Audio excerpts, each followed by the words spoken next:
Now, one of the reasons Mr. Singer decided to do this film, one of the reasons why it's one of his most personal works, is because he was never a comic book fan as a child growing up. He didn't read any comics, but he was a huge, incredibly devoted fan of the original Christopher Reeve Superman movie from the 70s, and he loved that movie. He loved the character and the music and all of it, and the direction by Richard Donner so much that he felt compelled to give his own vision of this character, but at the same time reflect the qualities of the Richard Donner film with Christopher Reeve and pay tribute to it. And we see that throughout Superman Returns. For example, the reprisal of John Williams's Superman theme from the original movie, although there's also new music in Superman Returns by John Ottman, which is also brilliant and beautiful as well. And also we get some very similar sequences to the original Superman film. In Returns, Mr. Singer gives us again some beautiful flying sequences, some familiar disaster sequences. There's all kinds of allusions to previous Superman lore, so that's a big function. And yet, though Superman Returns is devoted in a way to mimicking aspects of its predecessor, Mr. Singer does twist it a bit. He does darken the mood. Now, as you may or may not know, Superman's great love interest is the reporter Lois Lane, who's played in Superman Returns by Kate Bosworth, and really fantastically. She gives a really compelling performance, I think. And a big part of Superman Returns is that Superman was in a relationship with Lois, but left to search for his home planet without saying goodbye because it was too painful for him. He just left her alone, basically, and so he returns to find her disillusioned and bitter and angry with him. But also, a lot has changed. She has a child now. She has a fiancé, Richard White, played by the great James Marsden. And so that's the question for Superman in this film. He's, or maybe not so much a question, but what makes the story painful for him. He loves Lois. He's in the world of this film, he doesn't seem to really love anyone else quite in that way. And what does he do? She's moved on, and it's not like in some superhero movies where it's, a matter of, stealing back your true love by this obnoxious guy who's seduced her, because Richard White, her new fiancé, is a great guy. He's every bit as noble as Superman, and Mr. Marsden shows us his compassion and his love for Lois, and there's a real possibility that she would be happier with him. So it's a real emotional problem for Superman to deal with all of this. And that speaks to the true heart of Superman Returns, the true crux of the thing, which is that it's a movie about a world that's passing Superman by. He's an old-fashioned character, and Mr. Singer hasn't made really an effort to update him, which is important, and I think he did this very purposefully. The Superman costume in this film, it looks a bit more modern and sophisticated, but not much. It doesn't look much less ridiculous than it did in the Christopher Reeve movie. So, you get a Superman who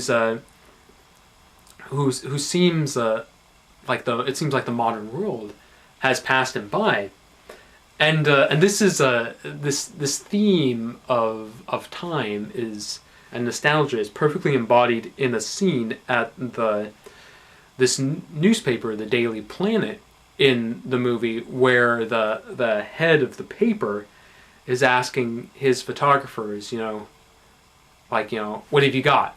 I want to see a picture of Superman in my paper. And the only photo that anyone has been able to get is this just god awful picture of Superman. I mean, it's from a huge distance. It's a tiny speck in the sky, and then the head of the paper shows this magnificent, brilliant, beautiful photo of him up close, and he says, "You know who took that? A kid with a camera phone." And so you see that, like, these Superman characters, this whole cast, they don't really fit quite into the world anymore. They've clung to these old-fashioned ways and ideals, and the message of the film maybe is that, the kids with the camera phones are going to inherit the Earth in a way, just as darker heroes like Batman and Wolverine, and to a certain extent Spider-Man, are going to inherit the Earth, not Superman. And according to Superman Returns, he's a bit of a relic, maybe a beautiful, gentlemanly relic, but a man who doesn't quite fit into the 21st century. And yet, let's not forget that Bryan Singer is a massive Superman fan. He loves the character, and he's saying, yes, maybe Superman doesn't quite fit into our age, but maybe we still need him. Maybe he can inspire us to be better. And so, spoiler alert, if you don't want to hear spoilers, you may want to turn the video off, but it's been around, the film's been around for a while. Chances are you've seen Superman Returns, and maybe would like to revisit it with a fresh perspective. But anyway, at the end of the film, Superman has a very, he has a near-death experience. In fact, he's on his deathbed towards the film's end. And we see him tumbling back to Earth with his eyes closed, the wind whipping his hair, and a beautiful shot by Newton Thomas Sigel. And we see him in the hospital in a coma. And the streets are just packed with people surrounding the hospital, people who love and care about him, people who he has inspired. And there's just such a beautiful feeling in seeing all that.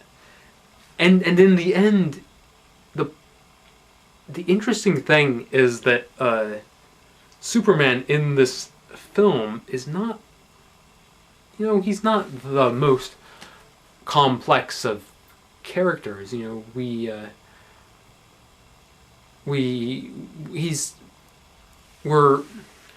let me rephrase that. He is a complex character, but the film isn't really about his complexity. Mr.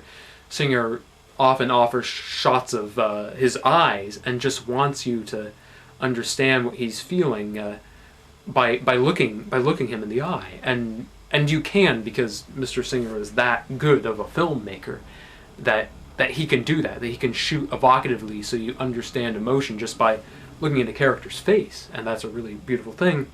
But the point of the film maybe is the public's love for Superman and the happiness he inspires in them, the happiness that this positive hero gives them to aspire to. And that's a really wondrous thing, and a really unique thing. There's not a lot of superhero films or films of any kind like that, and I love the unabashed sweetness and sincerity of the film. I think it's really wonderful. And at the same time, Superman Returns is Superman in this film is not a cipher. You're very much keyed into his emotions, and part of the reason to see the film is to feel those emotions and feel how Mr. Singer and his creative team express them. And because this is a gorgeous, wonderful, emotionally ravishing movie. It's so fantastic. There's a scene towards the end where Superman soars up into the clouds towards the sun and casts his arms wide and lets the sunlight sort of, he just soaks in it and kind of rotates slowly. And again, John Ottman's beautiful choral music rises, and it's just so wondrous, and it always makes me happy to see really, really beautiful images like that. And that may in the end be the gift of Superman Returns. It's beauty. The very first shot of the movie is a shot of this tall, kind of softly lit, icy blue cliff, and it's just, looking at it is just amazing. It's so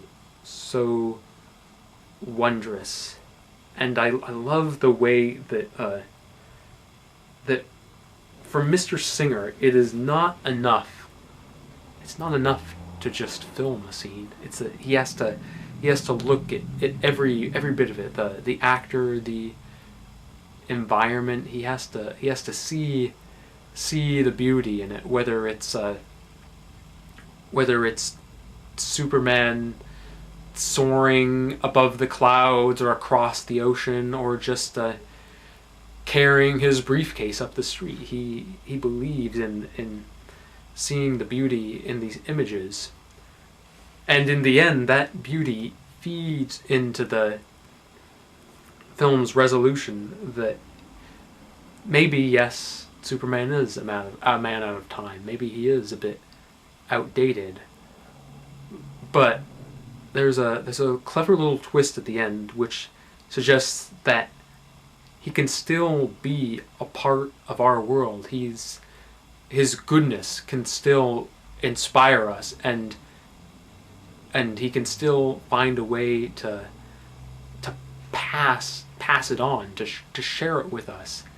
And in the end, the film's ultimate question, which is, does the world need Superman? The answer to that question is a resounding and very affirmative yes.